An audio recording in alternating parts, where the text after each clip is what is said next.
50க்கும் மேற்பட்ட உலக நாடுகளில் 100 கோடிக்கும் அதிகமான ஆகாயம் தமிழ் பார்வையாளர்களுக்கு பேரன்பும் திருநன்றியும். வணக்கம் ஆகாயம் நண்பர்களே. கூட்டணி ஆட்சிக்கு தயாராகிறதா அதிமுக? கூட்டணியில் கட்சிகள் அதிகரிக்குமா? இதை பற்றி பேசுவதற்காக அதிமுகவின் திரு வடபழனி ராமகிருஷ்ணன் இங்க வந்திருக்கிறார். வணக்கம் திரு வடபழனி ராமகிருஷ்ணன். வணக்கம். கூட்டணி ஆட்சிக்கு அதிமுக தயாராகிட்டு இருக்கோம்? கூட்டணி ஆட்சிக்கு தயாரானமே தெரியல. கூட்டணி கட்சிகள் வலுவாக இருந்து அந்த கூட்டணி கட்சிகளோடு சேர்ந்து ஆட்சியை பிடிக்கிறோம், அவ்வளோதான். கூட்டணிகள் ஆட்சிங்கிறது வேற, கூட்டணி ஆட்சிங்கிறது வேற. கூட்டணி வெற்றி பெறும். பாரதிய ஜனதா கட்சியோடு சேர்ந்துருக்கிறோம். இன்னும் சில கட்சிகள் வரப்போகுது. அந்த கூட்டணிலாம் சேர்ந்து வெற்றி பெற்று ஆட்சியை பிடிக்கிறோம். இன்னும் ஒரு வரலாற்று குறிப்பு சொல்லணும்னு கேட்டிங்கன்னா, 1989 திமுக ஆளுங்கட்சி, 91 அதிமுக ஆளுங்கட்சி, திமுக எதிர்கட்சி கிடையாது. 96 திமுக ஆளுங்கட்சி, 2001 அதிமுக ஆளுங்கட்சி, திமுக எதிர்கட்சி கிடையாது. அதேமாதிரி 2011 ஆளுங்கட்சியாக வர்றோம், திமுக எதிர்கட்சி கிடையாது. ஒரு முறை ஆளுங்கட்சியாக இருந்தால் ரெண்டாவது எதிர்கட்சியாக வர முடியாது. அது ஒரு ஃபார்முலாமே இருக்குது. இரண்டாவது, திராவிட முன்னேற்ற கழகம் ஒரு முறை ஆட்சிக்கு வந்தால் மறுமுறை ஆட்சிக்கு வந்த வரலாறும் கிடையாது. ஆகவே இந்த முறை நாங்கள் வெற்றி பெறுகிறோம், ஆட்சி அமைக்கிறோம், கூட்டணி பலத்தோடு வெற்றி பெறுகிறோம். ஆனா திரு அமித்ஷா பிஜேபி அதிமுக ஆட்சி அமையும் அப்படின்னு சொல்றாரு. கூட்டணி ஆட்சி அமைக்க சொல்றாரு. கூட்டணினா கூட்டணி ஆட்சி, கூட்டணி பிளஸ் ஆட்சி கிடையாது. இந்த கூட்டணி வெல்லும், இந்த கூட்டணி ஜெயிக்கும், இந்த கூட்டணி தான் ஆட்சி அமைக்க போகுதுன்னா ஆட்சி அமைக்க போறோம் இந்த கூட்டணி. பட் அமைச்சர்கள் பங்கு கொடுக்குற மாதிரி எங்களுக்கு யாரும் சொல்லல. ஆனா அமித்ஷா அப்படி சொல்லலையோ? அமித்ஷா தான் சொல்லியிருக்காரு, கூட்டணியே வெற்றி பெறும் அர்த்தம். பாஜக அந்த விருப்பம் இருக்குல்ல, ஆட்சியில் எல்லாருக்கும் விருப்பம் இருக்குல்ல. 67க்கு பிறகு காங்கிரஸ் கட்சி தமிழ்நாடு ஆட்சிக்கு வர முடியலையே. இன்னைக்கு 1980 ஜூன் 9 புரட்சி எம்ஜிஆர் ஆட்சிக்கு வந்தார். இன்னைக்கு நாள் 82வது முறை. 1980 அதுக்கு முன்னாடி 77 ஜெயிச்சாரு, ஆட்சிக்கு வந்தார். அதுக்கு பிறகு 80 நாடாளுமன்ற தேர்தலில் கோபிச்செட்டிப்பாளையம், சிவகாசி 2 தான் ஏடிஎம்கே வெற்றி பெற்றது. திமுக மெஜாரிட்டி ஜெயிச்ச உடனே ஆட்சியை கழிச்சிட்டாங்க. எம்ஜிஆர் புரட்சி தலைவர் மக்களிடத்துல நான் நேரம் தவறு செய்தேன்னு கேட்டாரு, ஆட்சிக்கு வந்துட்டார். எதுக்கு சொல்றேன்னு கேட்டீங்கன்னா, அந்த 80ஆம் ஆண்டு 1980 காங்கிரஸும் திமுக ஈக்குவல் நின்னாங்க. மக்கள் அன்று நினைத்திருந்தால், திமுக காங்கிரஸ் ஜெயிச்சிருந்தால், ஒருவேளை அன்று காங்கிரஸ் துணை முதலமைச்சராகவும் அமைச்சர்கள் பங்கு பெற்றிருக்கலாம். மக்கள் விரும்பவில்லை. மக்கள் விரும்ப மாட்டாங்கிறீங்க? தமிழ்நாட்டில் மக்கள் விரும்பல, என்னுடைய கருத்து அது. 67 அப்புறம் காங்கிரஸ் இன்னைக்கு வரைக்கும் எம்எல்ஏ சீட் கிடைக்குது, எம்பி சீட் கிடைக்குது, மந்திரி சபை வாங்க முடியலையே. ஆனா அதிமுக சொல்லிட்டு இருக்கு, நாங்க ஆட்சி அமைப்போம். நீங்க இப்ப சொன்ன மாதிரி அதிமுகவின் ஆட்சி அமையும், அதான் உண்மை. ஆனா பாஜக அப்படி சொல்ற மாதிரி தெரியலையே. கூட்டணி வெற்றி பெறும், கூட்டணி ஆட்சி அமைக்குங்கிறான். அந்த கூட்டணி தான் ஜெயிக்கும்னு அர்த்தம், அவ்வளவுதான். கூட்டணியில் மந்திரி சபையெல்லாம் கொடுக்குற மாதிரி எங்களுக்கு தெரிஞ்சு இல்லை. பாஜக அது விரும்புதோ? விருப்பம் எல்லாருக்கும் இருக்கும் இல்லைங்க. இன்னைக்கு விஜய் கட்சி ஆரம்பிச்சு அதிகாரத்தில் பங்குதலை வாங்கன்னு கூப்பிடுறாரு இல்லைங்களா? திருமாவளவன் ரொம்ப நாளாக சொல்லிட்டு இருக்கிறாரு. ஸோ எல்லாருக்குமே கூட்டணி ஆட்சி அமையணும்னு ஆர்வம் இருக்கும். இதே திராவிட முன்னேற்ற கழகம் மத்தியிலே கூட்டணி ஆட்சியில் அங்கம் வைக்கிறாங்கல்ல. 2006 முதல் அவர் மைனாரிட்டி ஆட்சி, இங்கே மெஜாரிட்டி கிடையாது. மைனாரிட்டியா இருக்கும்போது காங்கிரஸ் சப்போர்ட் இருக்கும்போது கூட காங்கிரஸுக்கு பங்கு தரல. புரியுதுங்களா? அப்போ தமிழ்நாட்டு மக்கள் விரும்பலங்கிற அரசியல்வாதி விரும்பல. திராவிட முன்னேற்ற கழகம், அண்ணா திராவிட முன்னேற்ற கழகம் தொடர்ந்து 67க்கு பிறகு அண்ணா ஆட்சி மார்ச் 6 அமைச்சதுக்கு பிறகு இன்னைக்கு வரைக்கும் அப்படிதான் வந்துட்டு இருக்கு. ஆனா தனியா ஆட்சி அமைக்கிற அளவுக்கு அதிமுக ஜெயிக்கும் நினைக்கிறீங்களா? 200% வெற்றி பெறும். ஏனென்று கேட்டால், இன்னைக்கு சில கூட்டணி திமுகவின் கூட்டணி கட்சி தலைவர்லாம் ரொம்ப பெருசா பேசிட்டு இருக்காங்க. எங்க அண்ணா திருமாவளவன் உட்பட அனைவரும் பேசுறாங்க. எனக்கு என்ன ஒரு கருத்து நீட்டீங்கன்னா, திராவிட முன்னேற்ற கழகத்தின் கூட்டணி வலுவாக இருக்குது, நான் மறுக்கவில்லை. கூட்டணி வலுவாக இருக்கிறது, கூட்டணியின் தலைவர் ஒற்றுமையாக இருக்கிறார்கள், அடிமட்ட கேடர்கள் ஒற்றுமையாக இல்லை. அவர் கேடர் யாருமே வேலை செய்ய தேவையில்லை, இது உண்மை. எந்த கூட்டணி கட்சியில் உங்களுக்கு தெரிஞ்சு கம்யூனிஸ்ட் கட்சியில ஒரு சைக்கிள் டயர்ல பேப்பர் ஒட்டி ஸ்கெட்ச் பண்ண எழுதி விளம்பரம் பண்ண காலமெல்லாம் உண்டு. விடிய பண்ணியிருக்காங்க. இன்னைக்கு அப்படி யாரும் கிடையாது. ஸோ அந்த கேடர் அப்படியே தான் இருக்கான். ஓட்டு வாங்கி தரக்கூடிய கேடர்ஸ் தலைவர்கள் சஃபாரி கார்ல போறவங்க எல்லாம் அவங்க கூட்டணி இருப்பாங்க. கீழே இறங்கி வேலை செய்யறவன் திமுகவில் கூட இருக்கிறவங்களுக்கு விருப்பம் இல்லை. இன்னைக்கு ஏன் விருப்பம் இல்லை? அவங்க கூட்டணி நல்லா பலமா இருந்துச்சுன்னா தொண்டர்களும் பலமா தானே இருப்பாங்க. இன்றைய சூழ்நிலை மக்கள் விருப்பம் எடுக்கிறார். என்ன விருப்பம் இருக்கு? இன்னைக்கு விலைவாசி பிரச்சனையா இருக்கட்டும், இன்னைக்கு கூட பாருங்க, பாலியல் வன்கொடுமை பிரச்சனை, போதை கலாச்சாரங்கள், எந்த விதத்திலும் விலைவாசி விண்ணை முட்டுகின்ற விலைவாசி, சட்டம் ஒழுங்கு, சந்தி சிரிக்க சட்டம் ஒழுங்கு, ஒவ்வொரு மாதந்தோறும் கொலைகள் எண்ணிக்கை பெருகி கொண்டே வருகிறது. இது எல்லா ஆட்சியிலும் இருந்திருக்குல்ல, அப்படின்னு சொல்ல முடியாது. மற்ற ஆட்சி இவ்வளவு கிடையாது. 2011 21 10 காலம் இந்த அளவு வன்முறை இருந்துச்சா? எடப்பாடி ஆட்சி இருந்துச்சுங்களா? புரட்சி அம்மா ஆட்சி இருந்துச்சுங்களா? இல்ல. என்று அன்னைக்கு காவல்துறை கையில் கட்டப்படவில்லை, சுதந்திரம் கொடுத்துருந்தோம். இன்னைக்கு காவல்துறைக்கு சுதந்திரம் கிடையாது, காவல்துறைக்கே பாதுகாப்பும் கிடையாது. இன்றைய சூழ்நிலை அப்படி இருக்கு. நமக்கு தெரியும், சென்னையில் சாலை கிராமத்தில் என்ன நடந்துச்சு தெரியும். கனிமொழி அக்கா கூட்டத்தில் ஒரு சாதாரண காவல்துறை சகோதரி என்ன நடந்தது தெரியும். உயர் அதிகாரி கல்பனா அவர்களுக்கு என்ன நடந்துச்சு தெரியும். நம்ம தொடர்ந்து பார்க்கணும். அதேமாதிரி அருப்புக்கோட்டையில் டிஎஸ்பி சகோதரியை முடிவு பிடிச்சதும் தெரியும். நான் என்ன சொல்ல வரேன்னு கேட்டிங்கன்னா, சட்டம் ஒழுங்கு பாதுகாக்க வேண்டியது அந்த முதலமைச்சர் தான் பொறுப்பு. தெரியுதுங்களா? ஒரு காவல்துறை அதிகாரிகளுக்கு பாதுகாப்பு கொடுக்க முடியலன்னா அவங்களுக்கு தெரிஞ்சு போன மாதம் தென்காசியில் ஒரு பக்கத்து கிராமங்கள் அங்கே 15 கிலோமீட்டர் கையில் கொண்டு போய் இன்னொரு கிரவுண்டில் வைக்கிறான். அப்போ என்ன தைரியம்? இவ்வளவு போதை கலாச்சாரங்கள் மண்டி போய் கிடக்குது. என்ன தைரியம் சொல்லுங்க? முந்தையெல்லாம் வர்றதே அபூர்வமாக இருந்துச்சு. இப்போ ட்ரெயினில் வருது, பஸ்ஸில் வருது, லாரியில் வருது, ஃப்ளைட்டில் வருது, கப்பலில் வருது. எப்படி அவங்க தைரியமாக கொண்டு வர்றாங்க? பிடிக்கிறாங்கல்ல, பிடிக்கிறான்னு நியூஸ் வருது, வாஸ்தவம் தான். இப்போ இவ்வளோ நாள் பிடிக்காம விட்டு எவ்வளோ பேர்? ஒரு திருடன் பிடிபடுறானா முதல் திருடிலே பிடிபட்டுருவானா சொல்லுங்க? மாட்டானா? நிறைய திருடிட்டே கடைசியில் மாட்டிக்கிறான். எவ்வளோ அடித்தாலும் அடிங்க பாஸ், இப்போ தான் அடிப்பாங்க, வாங்க பாஸ் பேர் சொல்லுவார் நடிகர் சிங்கமுத்து. அந்த மாதிரி முதல்ல யாரும் மாட்டுறதில்லை. உங்களுக்கு முந்தா நாள் திருநெல்வேலி தாமிரபரணி பஸ் டெப்போல 25,000 லிட்டர் டீசல் திருடி இருக்கான். அது முதல் திருடு நம்புறீங்களா? இப்போ என்ன நிர்வாகம் பாருங்க. அந்த தொழிலாளர்கள் வருத்தப்படுவாங்கல்ல. இன்னைக்கு அனைத்து துறையில் இருக்கக்கூடிய தொழிலாளர்கள், அந்த எல்லா கூட்டணி கட்சி இருக்கக்கூடிய திமுக கூட்டணி இருக்கக்கூடிய அத்தனை அடிமட்டத்தில் இருக்க பூரா பேருமே வெறுப்புல இருக்காங்க. வெறுப்பு தான் சொல்வீங்க. ஆனா தேர்தல் வரும்போது ஒட்டுமொத்தம் அந்த கூட்டணி வென்றுது. மனசாட்சியை வச்சு போக மாட்டாங்க. எல்லோருக்கும் மனசாட்சி இருக்கிறது. 10 வருஷமா ஜெயிக்கிறாங்கல்ல. கிட்டத்தட்ட 2019 அனைத்து தேர்தலையும் திமுக கூட்டணி ஜெயிக்குது இல்ல. திமுக கூட்டணி ஜெயிக்குதுங்க. இவ்வளவு பிரச்சனைகள் அதிகமாயிட்டே வந்தது இல்ல. இன்னைக்கு சரியாயிரும், நாளைக்கு சரியாயிரும், நாளைக்கு சரியாயிரும் பார்த்து நொந்து போய் அமைதியாக உட்காந்துட்டு இருக்கிறோம். அது வெடிப்பான். 2026 வெடிப்பான். தாங்க முடியாது. 2024 வெடிக்கலையே, மொத்தம் சீட்டு 26 வெடிக்கும்ல. உங்களுக்கு எவ்வளவு நாளும் பொறுமையா இருப்பான் அவனும். எவ்வளவு நாளும் அடிச்சாலும் வலிக்காத மாதிரி நடிக்க முடியுமா அவனால? அவனுக்கும் மனுஷன் தானே. ஒரு கட்டத்துக்கு மேல திராவிட முன்னேற்ற கழகத்தினுடைய எனக்கு தெரிஞ்ச நண்பர்களே சொல்றாங்க முடியலங்க. இன்னைக்கு ஆண்டிமுத்து ராசா பேசியிருக்கிறாரு. அவர் சொல்லுகின்ற பொழுது சொன்னா 95% வாக்கு நிறைவேற்றி விட்டோம். இதெல்லாம் நகைச்சுவையா இல்லை? நகை கட்டணத்து செய்யப்பட்டிருக்கிறதா, கல்வி கட்டணத்து செய்யப்பட்டிருக்கிறதா, கேஸ் மானியம் கொடுக்கப்பட்டிருக்கிறதா, பெட்ரோல் டீசல் விலை குறைக்கப்பட்டிருக்கிறதா, இல்லை அங்கன்வாடி ஊழியருக்கு போன பென்ஷன் கொடுத்துட்டீங்களா, இல்லை ஆசிரியர் பிரச்சனை தீர்ந்துருச்சா? எந்தவித பிரச்சனையும் தீராமலே பஸ்ஸுக்கு உங்களுக்கு இலவச கட்டணம் இல்லாத பேருந்து கொடுத்துட்டு, மகளிர் உரிமை தொகை 1,18,00,000 பேர் கொடுத்துட்டு, இன்னைக்கு தமிழ்நாட்டில் 1,18,00,000 பேர் மது பிரிவுல குடிக்க வச்சுட்டு இதான் பண்ணியிருக்காங்க. எனக்கு என்ன சந்தேகம் கேட்டிங்கன்னா, இன்னைக்கு பஸ்ஸில் சென்னையில் நீங்கள் பார்க்குறீங்க, நகர பேருந்தில் பெண்கள் இலவசமாக போகிறாங்க. குறைவான பஸ்ஸுகள் வருது, பேருந்து வருது. இதில் என்ன கஷ்டம் எனக்கு என்ன சந்தேகம் கேட்டிங்கன்னா, அந்த பேருந்தில் அந்த நடத்துகிற முதல்ல பெண்கள் சீட்டு கொடுத்துறாரு. என்னுடைய கேள்வி என்னன்னா, ஆற்றுல போட்டால் அளந்து பண்ண சொல்கிறவனா, அந்த பெண்கள் பயணிக்கிறார்கள். ஒரு நாளைக்கு எத்தனை லட்சம் பெண்கள் பயணிக்கிற லிஸ்ட் நம்மகிட்ட இருக்கு. அதில் எத்தனை பேர் 5 ரூபா டிக்கெட்டு, 6 ரூபா டிக்கெட்டு, 7 ரூபா டிக்கெட்டு, 8 ரூபா எடுத்துட்டு பயணிக்கிறாங்க தெரியுமா? எவ்வளவு தூரம் பயணிக்கிறாங்க தெரியுமா? ஒரு குறைஞ்சபட்சம் எனக்கு தெரிஞ்சு 16 ரூபாய் அந்த உயர்ந்தபட்ச கட்டணம். அந்த பெண்கள் பயணிக்கக்கூடிய அந்த கட்டணம் சாதாரண பேருந்துக்கு உயர்ந்தபட்சம் 16 ரூபா. அப்போ ஒருவேளை அந்த 16 ரூபா கணக்கு பண்ணி எல்லா டிக்கெட்டையும் நீங்கள் கொடுத்துட்டு அந்த 16 ரூபா கணக்கு பண்ணி டிரைவர் கணக்கு பேட்டா கொடுக்குறீங்களா? இல்லை இந்த 16 ரூபா கணக்கு பண்ணி அரசாங்க சப்சிடி கவர்மெண்ட் போக்குவரத்துக்கு கொடுக்குறீங்களா? இது தெரியல. யாருக்கிட்ட சொல்ல மாட்டேங்கிறான். அவனுக்கு தெரியலன்னு நினைக்கிறேன். நான் சிவசங்கர் மட்டும் தான் நான் கேட்கல, டிபார்ட்மெண்ட் எல்லாரையும் கேட்டேன். சார் அதெல்லாம் எதுக்கு சார்? என்ன காரணம் தெரியல. அவங்களுக்கு தெரியுதா இல்லை எங்கிட்ட சொல்லக்கூடாதுன்னு நினைக்கிறாலும் தெரியல. என்னோட சந்தேகம் தான். இவ்வளவு பேர் பயணிக்கிறாங்களோ, இவ்வளவு பேர்னால எவ்வளவு நஷ்டம் வருது, ஒரு அளவு தெரியணும்ல. ஆனா இதெல்லாம் தேர்தலை எதிரொலிக்க அவசியம் இல்லை. பாதிக்கும்ல. இன்னைக்கு உரிமை தொகை கொடுக்குறாங்க இல்லைங்களா? இந்த உரிமை தொகை வாங்காதவன் என்ன நினைப்பான்? ஒரு வாடகை வீட்டில் குடியிருக்கக்கூடிய சாதாரண நடுத்தர அடிமட்டத்தில் இருக்கிற பெண்ணுக்கு கிடைக்கல, அந்த பெண் வாடகை கொடுக்குற ஹவுஸ் ஓனர் கிடைக்கிறதுங்கும் போது அடிமனசுல காயப்படும் இல்லைங்களா? முதல்ல என்ன சொன்னாங்க தேர்தல் வாக்குறுதி? நாங்கள் அனைத்து குடும்ப அட்டைகளுக்கும் கிட்டத்தட்ட 2,23,00,000 குடும்ப அட்டைகளுக்கும் குடிப்போம் சொன்னாங்க. மக்கள் என்ன நினைச்சாங்க? எனக்கு, எங்கள் அக்காவுக்கு, எங்கள் அம்மாவுக்கு, எங்கள் சின்னம்மாவுக்கு, எங்கள் நாத்தனாருக்கு, மதினிக்கு எல்லாம் கிடைக்க நம்பினாங்க. அது ஓட்டு போட்டாங்க. நம்பிக்கை தானுங்க. ஒரு திரைப்படத்தை சொல்கிற மாதிரி ஒரு மனிதனை ஏமாற்ற வேண்டும் என்ற ஆசையை தூண்டணும். அதான் பண்ணிட்டு இருக்காங்க. இன்னைக்கு அமித்ஷா சொல்றாரு, எந்த ஷா வந்தாலும் 1972 புரட்சி தலைவர் பணு கொடுக்குற போது கே ஷா இருந்தார். கே ஷாவை கிண்டல உங்களுமே பத்திரிகைக்காரன்னு சொல்லுவாங்கன்னா, கே ஷானா கலைஞர் கருணாநிதி ஷா அப்படிம்பாங்க. அப்போ ஆரம்பமாவதும் பிரச்சனை தான், ஷாவில் தான் முடிய போகிறதும் ஷாவில் தான். இதுதான் என்னுடைய கருத்து. கே ஷாருக்கும் சப்போர்ட்டாக இருந்தார். அமித்ஷா இப்போ அஸ்தமன சூரியன் நோக்கி போயிட்டு இருக்காரு. ஆனா நீங்க சொல்றீங்க அதிமுக கூட்டணி பெருசா வரவே இல்லை, ஆகவே இல்லையே. இன்னும் அதான் சொல்லிட்டு இருந்தேங்க, கூட்டணி இன்னும் சில கட்சிகள் வர இருக்கிறார்கள், பேசிக் கொண்டிருக்கிறார். என் கழக பொதுச் செயலாளர் பேசிக்கிட்டு இருக்காங்க. வரும்போது உங்களுக்கு டெய்லி சொல்லிட்டு இருக்க முடியுமா?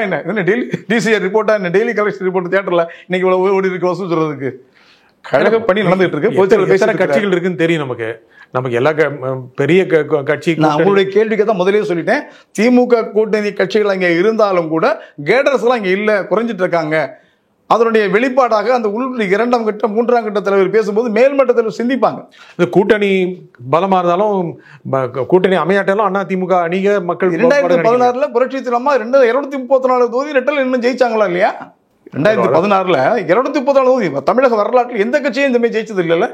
இல்லதான் 234 தொகுதியும் கேண்டிடேட் போட்டது ஒரு சிம்பிள்ல. இப்போதைய தலைமை ஜெயலலிதா இல்லை அல்லவா? இருக்கட்டுங்க, அவங்களுடைய வழியில தான் போயிட்டு இருக்கோம். நாங்க என்ன ரெட்டலை சின்னத்தை மாத்திட்டோமா, இல்ல கொடியை மாத்திட்டோமா, அலுவலகத்தை மாத்திட்டோமா? அதே அலுவலகம், அதே பொதுச் செயலாளர் எங்களுக்கு கிடைச்சிருக்கிறாரு.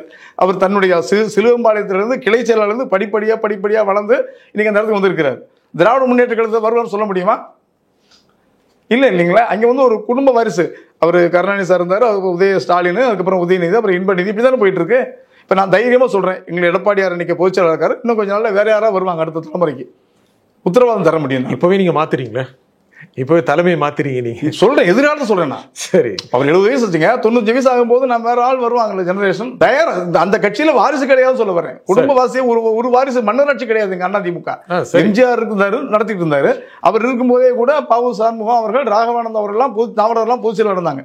கட்சி நடந்துச்சு. அவர் இருக்கிற வரைக்கும் நமக்கு அந்த சூழ்நிலை தெரியல. அவர் இறந்த பிறகும் கூட ஒரு அச்சம் இருந்தது தவிர புரட்சித்தில் அம்மா வந்து கட்சியை வழி நடத்தினாங்க.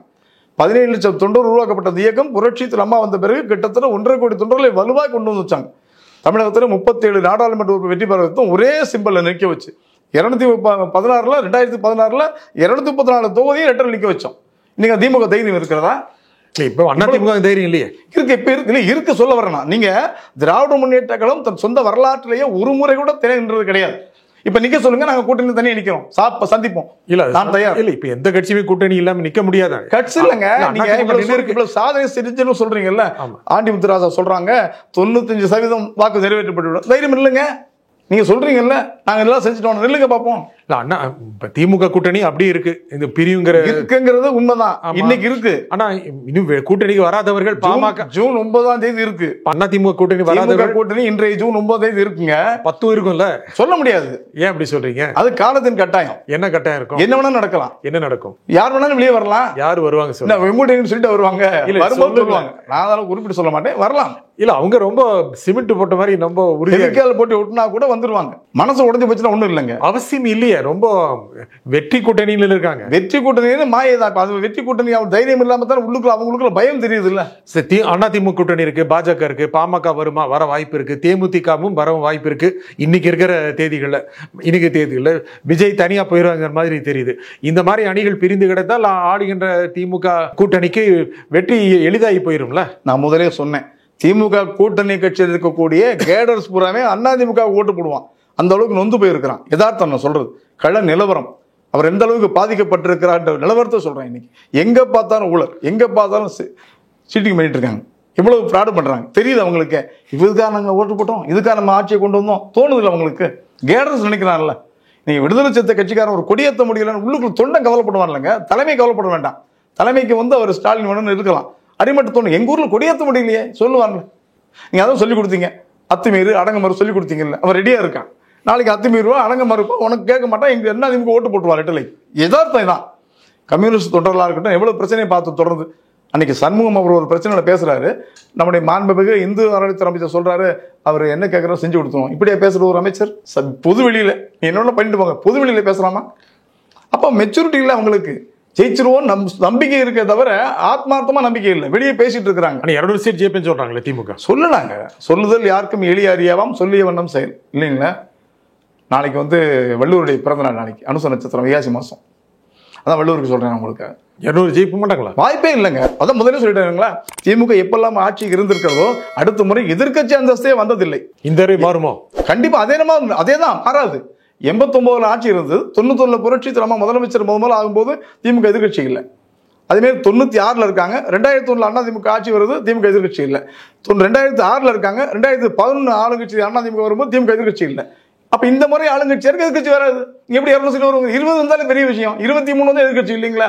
200 யாருக்கு வரும்? 200 எங்களுக்கு வரும். பிரிச்சு கிடக்கு இல்ல, அப்படிலாம் இல்லைங்க. மக்கள் முடிவு பண்ணிட்டாங்க. நான் தான் முதல்ல சொன்னேன், 1980 காங்கிரஸ் திமுக ஈக்குவலா நிற்கும் போது மக்கள் நினைச்சிருந்தாங்கன்னா எம்ஜிஆர் வேண்டாம் சொல்லி திமுக ஓட்டு போட்டுருந்தாங்கன்னா அன்னைக்கு திமுக ஆளுங்கட்சியா ஓட்டு கிடைத்தது. திரு எம்ஜிஆருக்கு பச்சாதாப ஓட்டு கிடைச்சி இல்லைன்னு சொல்ல முடியாது. என்ன தவறு செய்தேன்னு சொல்லி கேட்டார். ஒரே வார்த்தை தான் கேட்டார். நான் அதை பண்றேன் இதை பண்றேன்னு சொல்ல, என்ன தவறு செய்தீங்க, ஏன் ஆட்சியை கலைத்தார்கள், அவ்வளவுதான். அது மொத்தமே மக்கள் அவர் பக்கமே போட்டாங்க. அன்னைக்கு எல்லாம் தவறு எல்லாம் ஒண்ணும் செய்யல. அவங்க வரட்டும், 2 கட்சியும் ஒரு காங்கிரஸ் 67 வரவே இல்லை, அவங்க வரட்டும், 13 வருஷம் ஆச்சு சொன்னாங்களா? மக்கள் விரும்பல, நீங்க இருங்க அப்படின்னாங்க. இப்ப எங்களை இருக்கு சொல்றாங்க. இன்னைக்கு தமிழகம் முழுவதும் பேசிக் கொண்டிருக்கிறார்கள். வியாபார பெருமக்கள், மாணவ சங்கங்கள், பெண்கள், எல்லா துறையிலும் அரசு துறையில் இருக்க பூராமே பேசிட்டு இருக்கிறான். அவனே நொடிச்சு போய் மனசு உள்ள முடஞ்சு போய் இந்த ஆட்சி போனா போதும். கடந்த 2021 அதிமுகவில் ஏற்பட்ட ஒரு பிளவு, திரு டிடிவி கட்சி ஆரம்பிச்சு, அது இருந்தால் அதிமுக ஆட்சிக்கு வந்திருக்கும்னு தொடர்ந்து பல ஆய்வாளர்கள் கருத்து. நான் முரண்படுறேன். 10 ஆண்டு காலம் ஆட்சி இருந்தோடனே சாதாரண அடி மக்கள் 10 வருஷம் இருந்துட்டாங்களா, அவர் வரட்டும் பாவம், அந்த ஒரு சிம்பதி வந்துடுதுல்ல. 10 வருஷம் இருந்துட்டாங்க. 2 முறை தொடர்ந்து எம்ஜிஆர் காலத்தில் 3 முறை, 77, 80, 84 3 முறை வந்தோம். அதுக்கப்புறம் புரட்சி தலைவர் அவர்கள் 91 வந்தாங்க, 2001 வந்தாங்க, அதுக்கப்புறம் 11 வந்துட்டு தொடர்ந்து 2 முறை விஜயிச்சிட்டோம். அதனால 10 வருஷம் ஆட்சினோன்னு சரி போதும் அப்படின்னு மக்கள் முடிவு பண்ணாங்க. அவ்வளவுதான். நம்ம இப்போ எல்லாத்தையும் போய் நாங்கள் வேற சொல்ல முடியுமா? வேலை செஞ்சோம், எலெக்ஷன் வேலையெல்லாம் பார்த்தோம், ஒர்க் பண்ணோம், ஹார்ட் ஒர்க் பண்ணோம்.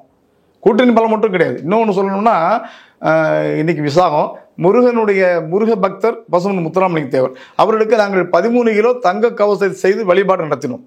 ஆனா திரு ஸ்டாலின் அவர்கள் விபதி கீழே போட்டதில் வந்தாரு, அவர் ஜெயிச்சார்ல. உண்மையிலே முருக பக்தர் என்ன செஞ்சிருக்கணும்? விபூதி கீழே போட்டு ஓட்டு போடப்படாது, தங்க கவசம் போட்டிருக்காங்க, அதிமுக போட்டிருக்கணும் இல்லைங்களா? அப்ப போடல இல்ல, இப்ப மறுபடியும் எப்படி போடுவோம்னு நினைக்கிறீங்க? யோசனை பண்ணுவாங்கல்ல. ஒரு தப்பு பண்ணிட்டோம். அந்த நேற்று ஒரு தொலைக்காட்சியில் பேசவும் சொன்னேன், நாங்கள் மக்கள் நாட்டுக்கோழி முட்டைக்கு நல்ல பாதுகாப்பு வச்சது தப்பா போச்சு, எங்களுக்கு தெரியாம வச்சுட்டோம். 520 போலி வாக்குறுதியை நம்பி அறியாத இனங்கள் அரியாசனத்தை உட்கார வைத்து விட்டார்கள். எல்லாரும் நம்புவாங்க. கருணாநிதி எப்படி ஆட்சிக்கு வந்தார் ஞாபகம் கொடுத்துருக்கா? 2 ஏக்கர் நிலம் தந்தார். 2 ஏக்கரா என்ன பண்ணுவான்? ஒன்று கொடுத்த குடியிருக்கிற 2 ஏக்கர் நிலம், 2 ஏக்கர் எனக்கு 2 ஏக்கர், எங்க தம்பிக்கு 2 ஏக்கர், எங்க மாமாவுக்கு 2 ஏக்கர், சித்தப்பாக்கு நினைச்சாங்கல்ல, ஆசையை தூண்டினார்ல. மக்கள் நம்பினான், எதிர்பார்த்தான். யாரு கொடுத்தாங்க சொல்லுங்க? வாய்ப்பு இல்லைங்க. வாய்ப்பு இல்லைன்னு தெரியாதவனுக்கு. அதான் இப்ப சொல்றாங்க, நாங்கள் தெரியாதனமா திமுக ஓட்டு போட்டோம், நாட்டுக்கோழி முட்டைக்கு நல்லமா பாதுகாப்பு வச்சு தப்புன்னு இப்ப உணர்றான். ஆனா தேசிய ஜனநாயக கூட்டணியில ஓபிஎஸ் இருக்காரு, டிடிவி இருக்காரு, இதெல்லாம் அதிமுக ஏத்துக்குமா? அது அவங்க இருக்காங்க, என்டிஏ ஒத்துக்குது. எங்க பொதுச் செயலாளர் என்ன சொல்றோம், நாங்க கட்டுப்படுவோம். இன்றைய தேதி எங்க பொதுச் செயலாளர் முடிவெடுத்தால். ஆனா ஒரு நெருடல் தானே அதிமுக. இல்ல இது நாங்க எதிர்பார்க்கல, தொண்டர்கள் நினைக்கல. தலைமை என்ன சொன்னாலும் கட்டுப்படுவோம். கூட்டணி அவங்க இருக்காங்க, நாங்க ஒன்றும் பிரச்சனை இல்லை. எங்களுடைய தொகுதியில் நாங்கள் வேலை செய்வோம், எங்களுக்கு கொடுக்கப்பட்ட பொறுப்பு செய்வோம், வெற்றி பெறுவோம். ஒரு இலக்கை, எங்கள் ஒரே இலக்கு திமுக ஆட்சி வீட்டுக்கு அனுப்பணும், அதிமுக ஆட்சி அதிகமான இடங்களில் வெற்றி பெறணும். எங்களுக்கு கூட்டணி இருக்க யாராவது எதிர்கட்சியில் வந்தால் எங்களுக்கு சந்தோஷம். ஒரு வருஷம் இருக்கும் பொழுதே ஒரு கூட்டணி அமைக்கிறது என்பது ஒரு அவசரமா எடுக்கப்பட்ட முடிவு. எந்த சமயத்திலையும் மாறுபடக்கூட வாய்ப்பு இருக்கு. கூட்டணி பிரியும், உடையும். இல்ல, உங்களுடைய கருத்து நியாயமான கருத்து. என்னுடைய கருத்து என்னன்னா, ஒரு தொலைநோக்கு பார்வை. திடீர்னு வாங்க காபி சாப்பிட்டு சொல்றது போல 2-4 நாள் பழைய கலையை சிரிச்சு குட் மார்னிங் நல்லா இருக்கீங்களான்னு கேட்டு ஒரு 10 நாள் கழிச்சு காபி சாப்பிட்டு வந்துருவீங்க. கலை இதார்த்தம். அதனால இவங்க 2 பேருமே 2021 இருந்துட்டு அவரை பிரிஞ்சிருக்கோம். இந்த பிரிஞ்சவெல்லாம் ஆட்டு மாடசை ஒட்டணுங்க இருக்கா, கொஞ்சம் கேப், 1 வருஷம் டைம் கொடுத்து கொஞ்சம் கொஞ்சமா மெர்ஜ் ஆகிட்டு வர்றாங்க. நிர்பந்தம் இல்லை, நிர்பந்தம் கிடையாது. ஒரு இலக்கு, திமுக வீட்டுக்கு அனுப்பணும். எனக்கு இவ்வளவு பிரச்சனையும் பாதிக்கப்பட்டிருக்கோம்ல. இன்னைக்கு சென்னையிலனா அந்த மழை பெய்யுது. இப்போ இந்த மழையில் என்ன ஆகும் தெரியல. ஒரு சிறு மழைக்கு சென்னை தாங்காது. 4000 கோடி எங்கே போச்சு தெரியல. ஒவ்வொரு பிரச்சனையும் பார்க்குறோம். இன்னைக்கெல்லாம் ஒரு விளம்பரம் மனசு வலிக்குது. மாநகராட்சி விளம்பரம் கொடுக்குறாங்க. ஒரு பெண் தலையிலிருந்து ஒரு ஆண் பின்னாடி ஒரு யூனிட் போகிற மாதிரி வேணாமாங்க? ஒரு பெண் அப்படி கொச்சைப்படுத்தலாமா? ஒரு மாநகராட்சி விளம்பரம் என்ன நாகரிகம் அது? எங்கே போயிட்டு இருக்கு சொல்லுங்க? அப்போ பெண்ணுக்கு எங்கே பாதுகாப்பு? இன்னைக்கு தாம்பரத்தில் பாருங்க, அது இவ்வளவு சின்ன பொண்ணு 13 வயசு, அந்த அரசனுடைய பாதுகாப்பு இல்லை, அங்கேயே பாதுகாப்பு இல்லை. இதெல்லாம் மக்கள் பார்க்குறாங்கல்ல, இதுக்காக ஓட்டு போட்டோம். சாய்ஸ் வேற இருக்குன்னு நினைக்கிறீங்க? அதிமுக ஒரு பெட்டர் சாய்ஸ் மக்கள் நினைப்பாங்களா? 100க்கு 100 நினைப்பாங்க. ஏனென்று கேட்டால் அவர்களுக்கு திமுக ஆட்சி ஆற்காடு வீராசாமி மின்சாரத்துறை அமைச்சர் கரண்ட் வரும் வராது சொல்ல முடியாது. அதை உடைத்து மிகை மாநிலமாக மாற்றி 2011 எங்கள் அம்மாவுக்கு வந்ததுக்கப்புறம் சரி பண்ணி ஒவ்வொரு தடையில்லாத மின்சாரம் கொடுத்து ஒவ்வொரு குடும்பத்துக்கும் 100 யூனிட் மின்சாரத்தை இலவசமாக கொடுத்து இந்தியாவில் எங்கேயும் இல்லை. அதை நினைச்சு பார்க்கலாம். இன்னைக்கு புரட்சி எம்ஜிஆர் ஒரு குடிசைக்கு ஒரு விளக்கு கொடுத்தாரு. முதல்ல அவர் பண்ணார்.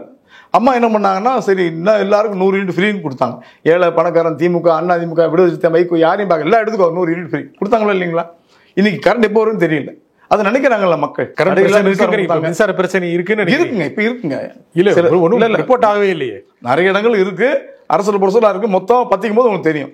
இப்ப பாத்தீங்கன்னா கிளாம்பாக்கம் பாத்தீங்கல்ல, ஒவ்வொரு முறையும் திருவிழா காலங்களிலே இந்த பிரச்சனை இருக்கிறது. இப்போ முத்திருச்சு. முந்தா நாள் போன வாரம் முத்தி 5000 பேர் ரோட்ல நின்று மறியல் பண்ணதுக்கப்புறம் பிரச்சனை பெருசாயிருச்சு. இன்னைக்கு காலைல வர முடியல, வெளியூர்ல இருந்து. திருச்சியில நிறைய பேர் வர முடியல. காலைல திருச்சியிலிருந்து ஒரு 4 மணிக்கு நான் ஃபோன் பண்ணி கேட்குறேன், என்னப்பா திருச்சி கிளம்பி வந்துட்டியாப்பா, நான் ஆட்டோ அனுப்புவானே, திருச்சியில் உட்காந்துருக்கேன், வண்டியை கிடைக்கலங்கிறான். 4 மணிக்கு சென்னை வர வேண்டிய 4 மணிக்கு திருச்சியில் உட்காந்து பஸ் கிடைக்கலங்கிறான். உரிய ஏற்பாடு பண்ணணும்லங்க. ஒரு திருவிழா காலம், ஒரு முகூர்த்த காலம், சனி ஞாயிறு, வெள்ளிக்கிழமை சனிக்கிழமை பக்ரீத்து, முகூர்த்த நாள் இருக்கு, ஞாயிற்றுக்கிழமை லீவு, எப்பவுமே இங்கேருந்து போறாங்க வர்றாங்க தெரியுது. வருமானம் தானுங்க. அதிகமான பேருந்துல விட்டா அவன் ஓசியில் விட போறான். எல்லாருக்கும் கட்டணம் தானே, காசு கொடுத்து வர ரெடியா இருக்கான். காசு வாங்க வேண்டியது அன்னைக்கு தனியார் பேருந்து 4 பேருந்து வச்சிருக்கிறான், 6 பேருந்து ஆக்குறான், 8 பேருந்து ஆக்குறான், 10 பேருந்து ஆக்குறான். நீங்க கிட்டத்தட்ட இந்த ஆட்சியில் 4 ஆண்டு காலத்துல 25,160 கோடி ரூபா நஷ்டம் வந்திருக்கு போக்குவரத்துகள் மட்டும். அப்ப 4 வருஷம் கணக்கு பண்ணி பாருங்க. 4 வருஷம் கணக்கு பண்ணா கிட்டத்தட்ட ஒரு நாளைக்கு 18,50,00,000 ரூபா நஷ்டம். ஆனா பாஜகவுக்கு இருக்கிற அந்த வேகம் திமுகவுக்கு எதிராக இருக்கணும், திமுக ஆட்சி வீட்டுக்கு அனுப்பும் அப்படின்னு அதிமுகவுக்கு இருக்கா? ஃபீல்டர் ஒவ்வொருத்தனுக்கும் இருக்கு. 2 கோடி தொண்டனுக்கும் ஒவ்வொருத்தனுக்கும் இருக்கு. இந்த ஆட்சி அனுப்பணும், இந்த ஆட்சி அனுப்பணும், இந்த ஆட்சி அனுப்பணும். தினம் பார்க்குறான்லாங்க. மாசம் நீ சொன்னான் எடுக்கல. 3 தடவை மின் கட்டணம் ஏற்றிட்டான், பால் கட்டணம் ஏற்றிட்டான். 48 ரூபாய் வித்த பால் 60 ரூபா. அன்னைக்கு என்ன சொல்றாரு பால்துறை அமைச்சர் நாசர் சொல்றாரு, 48 ரூபா பால் 60 ரூபா விற்கிற ஆரஞ்சு பால் நீ வாங்குற, டீ கடை வாங்குறான், டீ கடை வாங்கி கீழே ஊத்துறான், நம்ம தான் டீக்கு ஊத்துறான், நம்ம தான் டீ ரேட் ஏற்றுவான். தானங்க லாஜிக்கு. டீ கடைக்காரன் 48 ரூபா பால் வாங்கினவன் 60 ரூபாய்க்கு பால், அதே பால் 60 ரூபாய்க்கு வாங்கும்போது அந்த டீ விலை ஏற்றுவான், டீ எண்ணிக்கை குறைப்பான். இதே எதார்த்தம். இது தெரியலையா அவருக்கு அமைச்சருக்கு? கல்லூரி தடிக்க வர்றாரு. என்ன பாருங்க, யாராவது ஒருத்தர் டீசெண்டா பேசுறாங்களா சொல்லுங்க. நீங்க நான் கட்டுப்படுறேன். திராவிட முன்னேற்ற கழக அமைச்சர் யாராவது ஒருத்தர் டீசெண்டா பேசுறா சொல்லுங்க. அவர் துறைமுறை என்ன பேசுறாரு, நீ 100 ரூபா 1000 ரூபா தரேன், நீ போன் யாருக்கு வேணாலும் பேசுங்கிறாரு. அவர் மையன் ஃபேரன் போட்டியான்னு இருக்கிறார். நம்ம சகோதரிகள் வர்றாங்கன்னா ஒரு நிர்பந்தத்தில் அந்த அரசு உதவித்தொகை கொடுக்குதுன்னா அதுக்கு மரியாதை கொடுக்கணும்லங்க. நாங்களாம் மேடையில் பேசும்போது விலையில்லாத அரிசி கொடுத்தோம் சொல்ல மாட்டோம். இலவச 20 கிலோ அரிசி கொடுத்தோம், இலவச பஸ் பாஸ் கொடுத்தோம், இலவச லேப்டாப் கொடுத்தோம், இலவச சைக்கிள் கொடுத்தோமா. புரட்சித்தில் அம்மா அவரை சொல்லப்படான்ட்டு அவரை விலையில்லாத அரிசி விலையில்லாத பொருள் கொடுத்தோம் சொல்லுவாங்க. ஒரு நாகரிகம், நல்லினம். அது கிடையாது திமுகவில். மேல இருந்து கீழே வரைக்கும் எப்படி தான் இருக்காங்க. இது மக்கள் ரசிக்க மாட்டாங்கல்ல. உன்னை யாரு கேட்டா வேணாங்கிறாங்க. இந்த பஸ் யார் கேட்டா உங்கள்கிட்ட? நேற்று மதுரையில் ஒரு சகோதரி, இந்த பஸ் யார் கேட்டா, எனக்கு காசு வாங்கி நல்ல பஸ் கொடு, ஒழுகாத பஸ் கொடு, ஒழுகாத வீடுன்னு சொன்னா நீ ஒழுகாத பஸ் வந்துருச்சு நிலைமை. பார்த்தோன்னா ஒரு டயர் முன்னாடி போயிட்டு இருக்கு, பஸ்ஸுக்கு முன்னாடி டயர் முன்னாடி போகுது இல்லைங்களா. சென்னையில் பார்த்தோம் இல்லைங்க, ஒரு சகோதரி பஸ்ஸுக்குள்ளே உள்ள விழுந்துட்டாங்கல்ல. என்ன நிர்வாகம் பண்ணுறீங்க? எதுக்கு துறை அமைச்சர்? அது முதல்ல கண்ணப்பன் இருந்தார், அதுக்கப்புறம் சிவசங்கர் இருந்தார். கண்ணாடி திரும்பின்னு ஆட்டோ ஓடுமா? மந்திரி யாராக இருந்தாலும் நிர்வாகத்தில் அதிகாரிகளை கூப்பிட்டு வேலை வாங்கணும்ல. இன்னைக்கு முதலமைச்சர் ஸ்டாலின் சிவசங்கர் கூப்பிட்டு வேலை வாங்கணும், சிவசங்கர் அதிகாரி வேலை வாங்கணும், அதிகாரி கீழே வேலை வாங்குவோம். இதான ப்ரொசீஜர். மேலேருந்து ஸ்டெப் பை ஸ்டெப்பாக வரணும். யாரையும் கண்டுக்கிறது இல்லை, கண்டுக்கிறதும் இல்லை, கண்டிக்கிறதும் இல்லை. இல்ல அது வெளிப்படையா நம்ம நினைக்கிறது இல்லையா, உள்ள நடந்து தானே இருக்கும். ஒன்றும் இல்லையங்க. நான் சொன்னேன் இல்லைங்க, 25,000 லிட்டர் டீசல் திருட்டு போகிற அளவுக்கு என்ன பண்ணிட்டு இருந்தீங்க நீங்கள்? ஒரு நாளைக்கு எவ்வளோ, ஒரு பஸ்ஸுக்கு எவ்வளோ டீசல் ஊற்றுறாங்க? 290 லிட்டர் ஊற்றுவான்னு நினைக்கிறேன். அப்போ எவ்வளோ பஸ் டீசல் மொத்தமாக திருடி இருக்கான்? எவ்வளோ நாளாக திருடிட்டு இருக்கான்? அப்போ என்ன பண்ணுறீங்க? கவனிக்கணும். இங்கே எதுவும் ஒரு பொருள் பண்ண விட்டுருவீங்களா? நீங்கள் உங்களை விட்டுருவாங்களா சொல்லுங்க? பாதுகாப்பு முக்கியம் இல்லைங்க. உன்னை நம்பித்தானே மக்கள் வண்டியில் ஏறுறான், பஸ்ஸில் ஏறுறான். வேலை பார்க்குறோம், கவனிக்கணும். நாம என்ன யாருக்கு நம்ம கவனிக்கல, ஆட்டையை போட்டுருவோம். இது முக்கியமாக அதிமுக சார்பாக சொல்லப்படுகின்ற தொடர் குற்றச்சாட்டுகள். நீங்க சொல்றீங்க, உண்மையை சொல்றேன். குற்றச்சாட்டு போய் குற்றச்சாட்டு இல்லை, உண்மை நடக்கிறது. நீங்க சொல்றீங்க, ஆதாரம் இருக்கு. ஆனா திமுக பல மாதங்கள் முன்னாலேயே அத்தனை தொகுதிகளுக்குமே தன்னுடைய தேர்தல் வியூகங்களை வகுத்து ரொம்ப வேகமா தேர்தல் எந்திரத்தை முடுக்கி விட்டுருக்கு. அதிமுக இன்னும் கூட எந்திரிச்சு நிக்கலையோ அப்படிங்கிற மாதிரி நடந்திருக்கு. 68,500 பூத்துக்கும் ஆள் போட்டு பூத் கமிட்டி ஒவ்வொரு மாவட்டத்துக்கும் பொறுப்பாளர் நியமிக்கப்பட்டு பொறுப்பாளரும் மாவட்ட கழக செயலாளரும் இணைந்து எல்லா பூத் கமிட்டி வேலை நடந்துட்டு இருக்கு. வெளியே நாங்கள் யார்ட்டும் சொல்லலை தவிர ஆட்டோமேட்டிக்காக உள்ள அண்டர் நடந்துட்டு இருக்கு, வேலையை நடக்குது. எல்லா மாவட்டங்களும் நடக்குது, தினசரி நடக்குது. ஒவ்வொரு மாவட்டத்தையும் கூப்பிட்டு ஒவ்வொரு மாதமும் 2 முறை ஒரு முறை மாவட்ட செயலாளர் கூப்பிட்டு பொறுப்பாளர் கூப்பிட்டு எங்கள் கழக பொதுச் செயலாளர் பேசிட்டு இருக்கிறாரு, விசாரிச்சுட்டு இருக்காரு, ஃபாலோ பண்ணிட்டு இருக்காரு. ஃபாலோ பண்றது அதிமுக, ஃபாலோ பண்றது திமுக. திமுக ரொம்ப வேகமா கூட்டணியில வைத்து இல்லைங்க, நிர்பந்தத்தில் இருக்காங்க. இங்க நான் முதலே சொல்லிட்டேன், தலைவர்கள் கூட்டணி இருந்தா கூட கேடர்ஸ் கூட்டணி இல்ல, மனசு உப்பல வேணாலும்.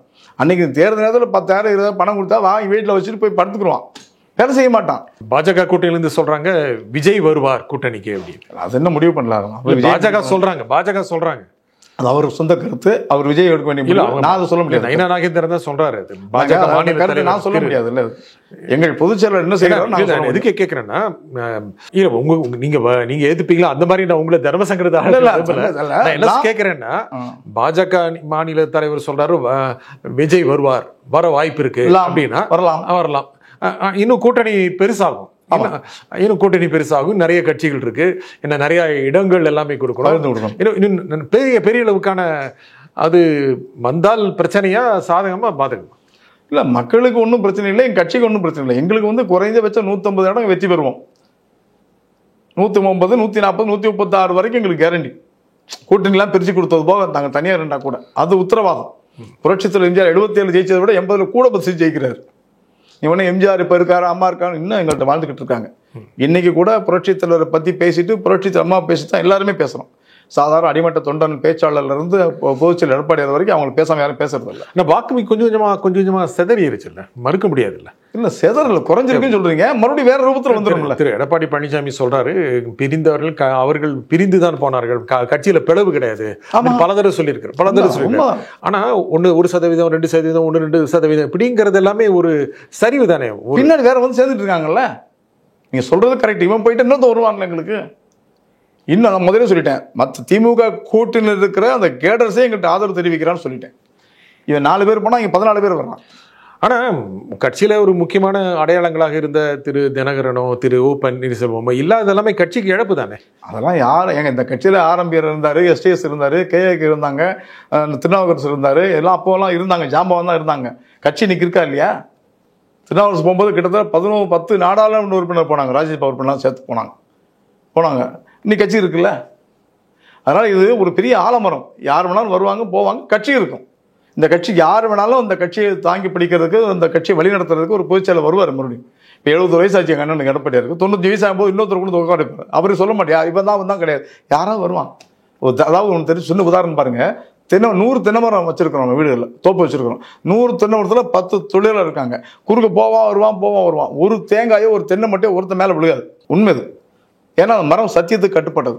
அதே போல அதிமுக எம்ஜிஆர் உருவாக்கின கட்சி சத்தியத்துக்கு கட்டுப்பட்டது. யாராவது வந்து இந்த கட்சியை வழி நடத்துவாங்க. புரட்சி அம்மா சொன்னது மாதிரி எனக்கு பிறகும் பல நூற்றாண்டுகள் இந்த கட்சி நடக்கும்னு சொல்லியிருக்காங்க. அது நடக்கும். இந்த நிகழ்ச்சியின் கருத்தில் குறிப்பிட்ட வடபழனி ராமகிருஷ்ணன், மிக்க நன்றி. நன்றி, வணக்கம். மீண்டும் ஒரு நிகழ்ச்சியை சந்திப்போம். நன்றி, வணக்கம்.